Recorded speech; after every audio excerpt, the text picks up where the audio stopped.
Hello students, welcome to Atharva ji के classes. आज की क्लास में हम कर रहे हैं नवंबर के मोस्ट इंपॉर्टेंट करंट अफेयर्स को। तो चलिए स्टार्ट करते हैं। पहला प्रश्न है, संयुक्त राज्य अमेरिका के किस शहर में अगले साल से दिवाली सार्वजनिक अवकाश होगा? उत्तर है न्यूयॉर्क शहर में दिवाली अगले साल से सार्वजनिक अवकाश घोषित किया गया है।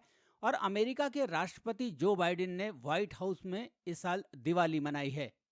अगला प्रश्न है, यूके स्थित कंपनी वनवेव के लिए किस रॉकेट ने 36 ब्रॉडबैंड उपग्रहों को पृथ्वी की निचली कक्षा में प्रक्षेपित किया है? उत्तर है जीएसएलवी मार्क 3 ने।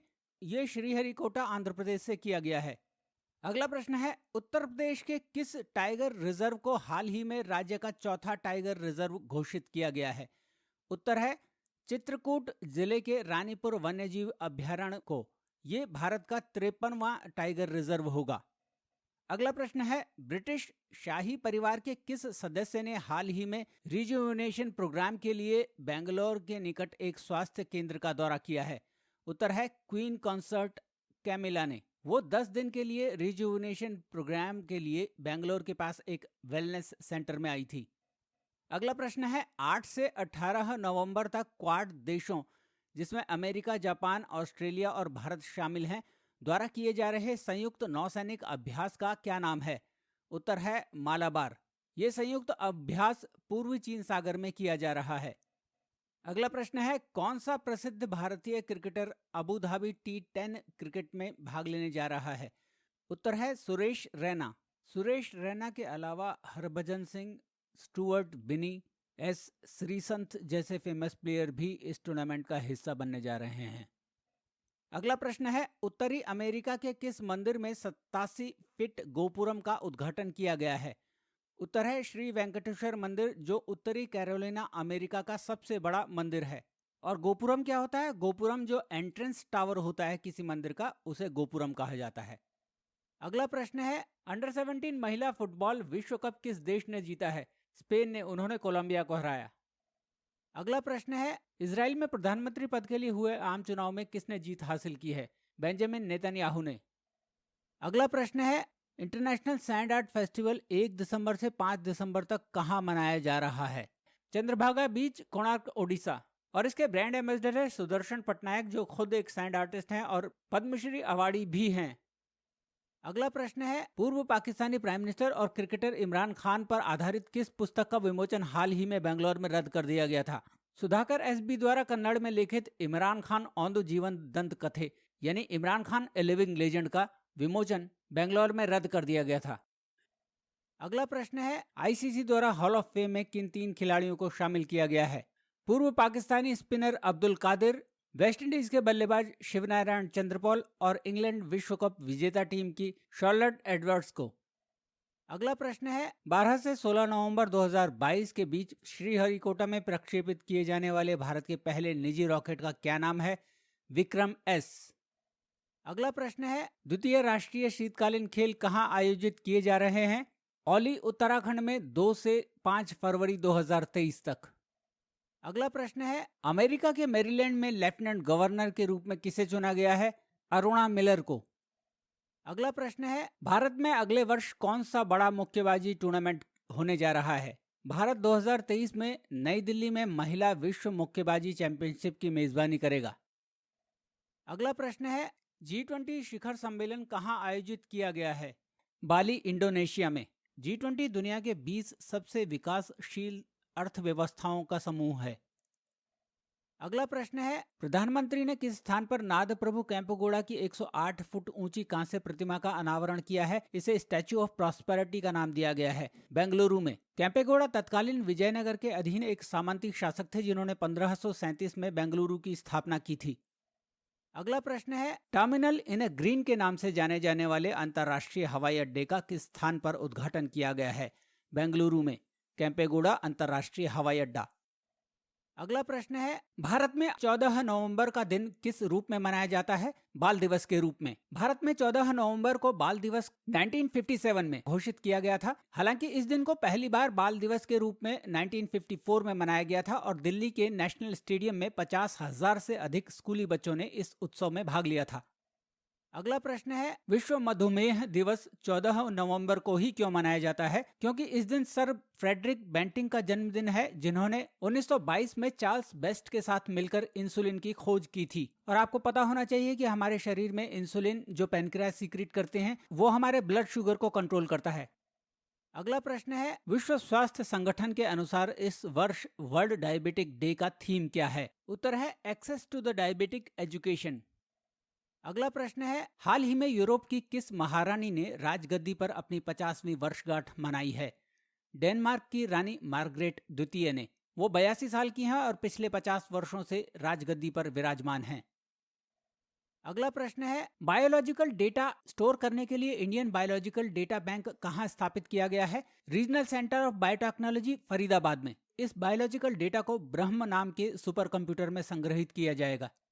अगला प्रश्न है, हाल ही में यूएसए द्वारा चंद्रमा के लिए कौन सा मानव रहित मिशन लॉन्च किया गया है? आर्टिमस 1।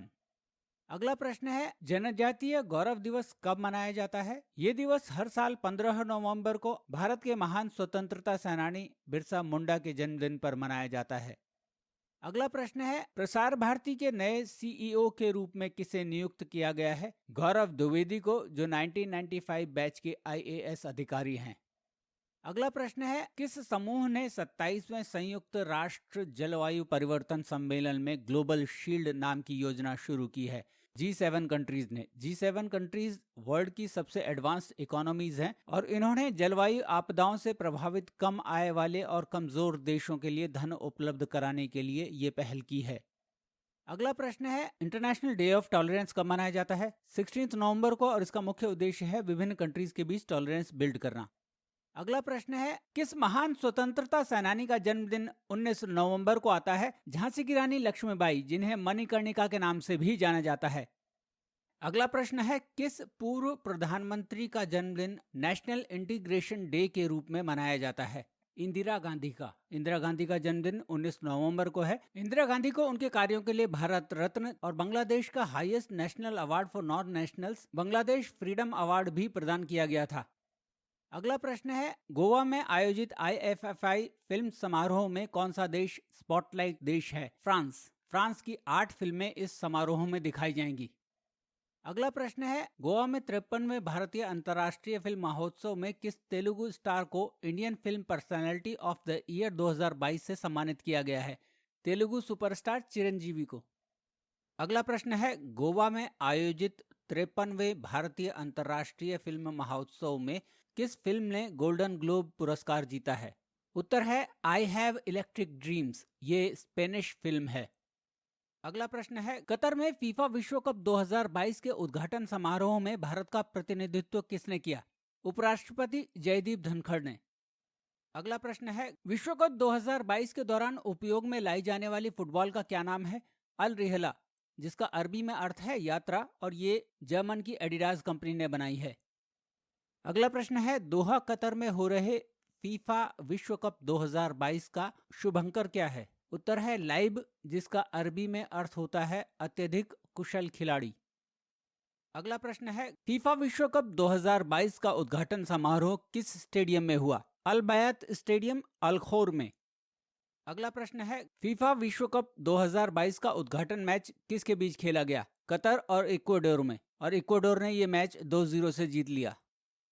अगला प्रश्न है, फीफा विश्व कप में सबसे उम्र दराज खिलाड़ी का रिकॉर्ड किसके नाम है? मिस्र के गोलकीपर एस्साम एल हैदरी, जिन्होंने 2018 फीफा विश्व कप में 45 साल की उम्र में भाग लिया। अगला प्रश्न है, 5 विश्व कप में गोल करने वाले पहले पुरुष खिलाड़ी कौन बने हैं? पुर्तगाल के क्रिस्टियानो रोनाल्डो। अगला प्रश्न है, हाल ही में भारत का चुनाव आयुक्त किसे नियुक्त किया गया? अरुण गोयल, जो 1985 बैच के IAS अधिकारी हैं। अगला प्रश्न है, विश्व बाल दिवस प्रतिवर्ष किस दिन मनाया जाता है? 20 नवंबर को। अगला प्रश्न है, हिमाचल सरकार द्वारा गांधी मंडेला पुरस्कार 2022 से किसे सम्मानित किया गया है? 14वें दलाई लामा को। अगला प्रश्न है, तीसरी बार कैरम विश्व कप जीतने वाली पहली भारतीय कौन बनी है? रश्मि कुमारी। अगला प्रश्न है, संविधान दिवस कब मनाया जाता है? 26 नवंबर को। भारत के संविधान को 26 नवंबर 1949 को संविधान सभा द्वारा अपनाया गया था और 26 जनवरी 1950 को संविधान लागू हुआ था। अगला प्रश्न है, कौन सी कंपनी लगभग 7,000 करोड़ रुपए में पैकेज्ड ड्रिंकिंग वाटर दिग्गज कंपनी बिस्लेरी का अधिग्रहण करने जा रही है? टाटा कंज्यूमर्स। अगला प्रश्न है, गुरु तेग बहादुर का शहीदी दिवस या मार्टिरडम डे कब मनाया जाता है? 24 नवंबर को। अगला प्रश्न है, हाल ही में भारत में किसकी 400वीं जयंती मनाई गई है? लचित बरफुकन, जो एक अहोम सेनापति थे और जिन्हें नॉर्थ ईस्ट का शिवाजी भी कहा जाता था। अगला प्रश्न है, एशियन कप टेबल टेनिस में पदक जीतने वाली पहली भारतीय महिला कौन बनी है? मनिका बत्रा, जिन्होंने इस टूर्नामेंट में कांस्य पदक जीता। अगला प्रश्न है, हाल ही में किस स्थान पर उत्तर पूर्व के पहले यूनानी चिकित्सा क्षेत्रीय केंद्र का उद्घाटन किया गया है? सिलचर, असम में। अगला प्रश्न है, विश्व बाल दिवस कब मनाया जाता है? 20 नवंबर को। अगला प्रश्न है, विश्व टेलीविजन दिवस कब मनाया जाता है? 21 नवंबर को। अगला प्रश्न है, पाकिस्तान का नया सेना प्रमुख किसे नियुक्त किया गया है? लेफ्टिनेंट जनरल असीम मुनीर को। अगला प्रश्न है, भारत जल सप्ताह जो 1 से 5 नवंबर तक मनाया गया, उसका थीम क्या था? उत्तर है सतत विकास और समानता के लिए जल सुरक्षा। अगला प्रश्न है, हाल ही में भगवान शिव की सबसे ऊंची मूर्ति कहाँ स्थापित की गई है? उत्तर है नाथद्वारा, जो उदयपुर के पास राजस्थान में है। अगला प्रश्न है, केंद्र ने किस स्थान पर तराई हाथी रिजर्व की स्थापना की मंजूरी दी है? उत्तर है दुधवा में, जो पीलीभीत में है, और ये भारत का 33वां हाथी अभयारण्य होगा। अगला प्रश्न है, भारत के किस टेबल टेनिस खिलाड़ी को ध्यानचंद खेल रत्न पुरस्कार 2022 से सम्मानित किया गया है? उत्तर है अचंता शरथ कमल। अगला प्रश्न है, घरेलू T20 क्रिकेट के मुश्ताक अली ट्रॉफी किसने जीती है? उत्तर है मुंबई ने, उन्होंने हिमाचल प्रदेश को फाइनल में हराया है। अगला प्रश्न है, इस वर्ष संयुक्त राष्ट्र जलवायु शिखर सम्मेलन को कहां आयोजित किया गया है? उत्तर है शर्म अल शेख, मिस्र में। अगला प्रश्न है, भारत के पहले मतदाता का नाम बताइए जिनका हाल ही में निधन हो गया था? उत्तर है हिमाचल प्रदेश के श्याम शरण नेगी, जिनका 106 वर्ष की आयु में निधन हुआ है। अगला प्रश्न है, भारत में प्रत्येक वर्ष 11 नवंबर को कौन सा दिवस मनाया जाता है? उत्तर है राष्ट्रीय शिक्षा दिवस। स्वतंत्र भारत के पहले शिक्षा मंत्री मौलाना अबुल कलाम आज़ाद का ये जन्मदिन है, इसलिए उसी उपलक्ष्य में इसे भारत में शिक्षा दिवस के रूप में मनाया जाता है। अगला प्रश्न है, किस स्थान पर कबड्डी विश्व कप 2025 का आयोजन किया जाएगा? उत्तर है वेस्ट मिडलैंड्स, ब्रिटेन में। अगला प्रश्न है, छठा महिला विश्व रग्बी कप किस देश ने जीता है? उत्तर है न्यूजीलैंड ने, इन्होंने इंग्लैंड को हराकर ये टूर्नामेंट जीता है और ये टूर्नामेंट ऑकलैंड में आयोजित किया गया था। अगला प्रश्न है, मध्य प्रदेश की कौन सी विधायक यूएसए में इंटरनेशनल विजिटर्स लीडरशिप प्रोग्राम में भाग लेंगी? उत्तर है कांग्रेस विधायक हिना कांवरे, उन्हें बाइडेन सरकार ने आमंत्रित किया है। अगला प्रश्न है, हिमाचल में विश्व का सबसे ऊंचा मतदान केंद्र कौन सा है जहां हाल ही में 100% मतदान हुआ है? उत्तर है ताशीगंग, जो समुद्र तल से 15,256 फीट की ऊंचाई पर हिमाचल प्रदेश के लाहौल और स्पीति जिले में स्थित है। तो स्टूडेंट्स, ये थे नवंबर के करंट अफेयर्स के बहुत इंपॉर्टेंट क्वेश्चंस। ये आने वाले एग्जाम्स में 100% इनमें से कुछ ना कुछ आएगा ही आएगा। होप आपको ये वीडियो अच्छा लगा हो। अगर ये वीडियो अच्छा लगा तो इसे लाइक और शेयर ज़रूर कीजिएगा, और जीके के क्वेश्चंस के लिए आप इस चैनल को ज़रूर सब्सक्राइब कीजिएगा और बेल बटन को भी हिट कीजिएगा, ताकि आने वाले वीडियोस के नोटिफिकेशंस आपको टाइमली मिलते रहें। Thank you very much for watching this video.